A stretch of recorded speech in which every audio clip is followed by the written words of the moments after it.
Don't get no better than that. She's my witch. This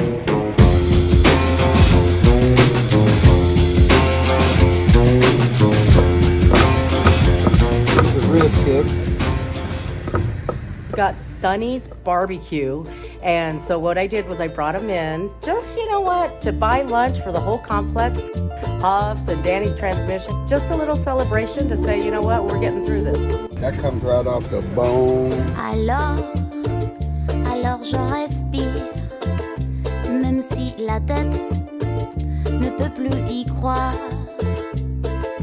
Alors je respire, et même si le cœur me quiere explotar, mon cœur. Oh, good. This guy ain't screwing around. How'd you start in this business? Man, you know what? It's a lamb.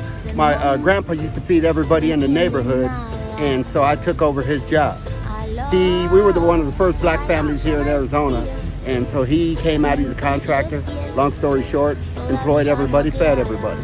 So I'm just carrying on the family tradition, bro. In the prize package. Oh, yeah. You know, it shouldn't be, I don't know why barbecue's dry. They said they cook brisket for 8 hours. You can't cook a dinosaur for 8 hours.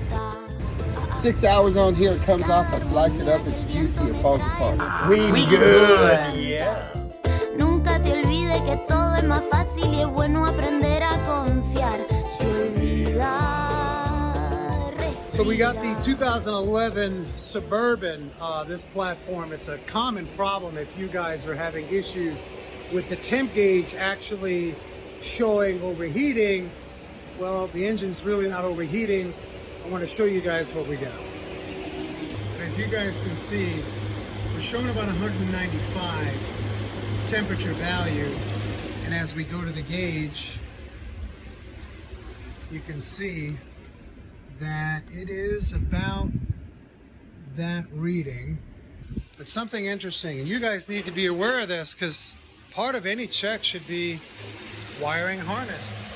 So Tom is actually showing some exposed wiring. Go ahead and move the wiring and watch what happens.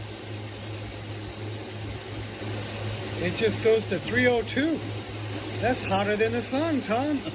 Really warm, yes. So we've got a pinched wire, relatively easy repair.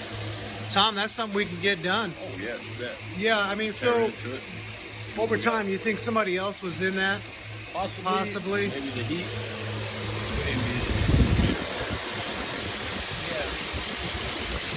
So we're going to get that harness squared away, but again, go ahead and do it again one more time, Tom. So right now, temperature gauge will look good, and then if that wire, as the motor sort of naturally shifts, it's playing, and now it's not doing it. So it's very intermittent. Bottom line, guys, is always check your wiring.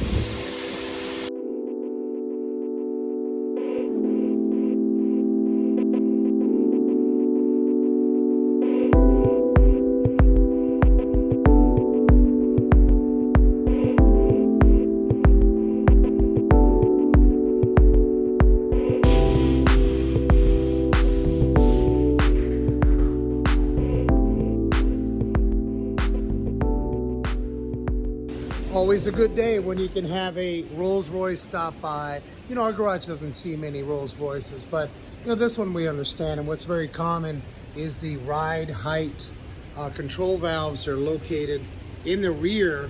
They have a tendency to leak. And it was leaking right out of here. And they bought a rebuild kit for it, rebuild it, put all the rubbers in it. But it turns out that when it came in, the C-clamp was missing off of it. That goes right here.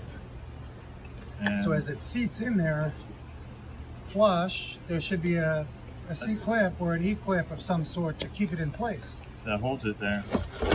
But the metal deteriorated around here, and it's not there no more. Therefore, there's something to hold the C-clip. So this may need a valve, the whole valve assembly. Yeah, it needs the whole assembly. So while it's in here, we're also going to be replacing the control arm bushings on that upper control arm driver's side.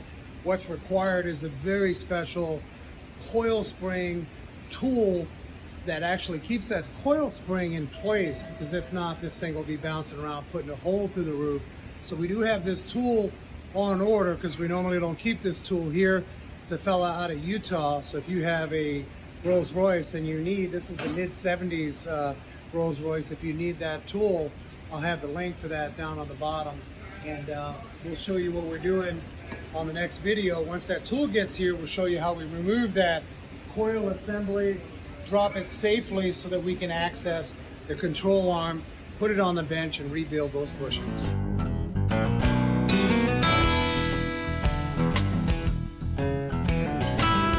All right, so this AC came in. We've got a 13 F-150, yeah, Patrick?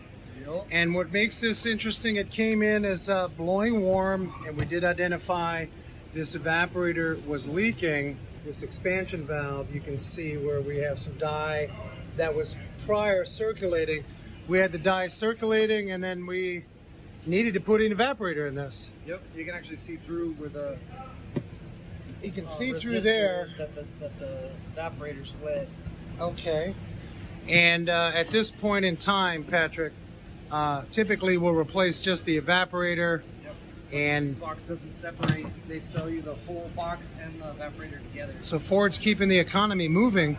$1 bill, y'all. Yeah. So just so you guys know, if you have a 13 F-150, and I'll post up what platforms this includes, you have to actually buy the blower motor, and this comes as a complete box where you have to insert the additional blower motor. Now, mind you, the blower motor was perfectly fine, but in order to do this particular evaporator that was leaking, you have to buy the whole assembly as well as all these additional parts. So it kind of sucks because it gets real expensive.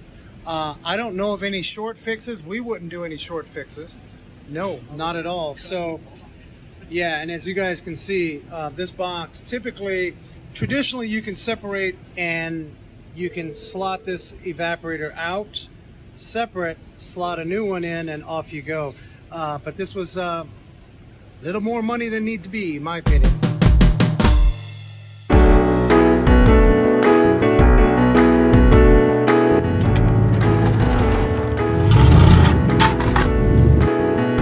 Appreciate you guys hanging out. Always a good time. I want to remind you, if you're in Chandler, Arizona, we are raising food for AZ Send Community Food Bank. It's hard to believe, but during this time, there's a lot of people that are barely eating.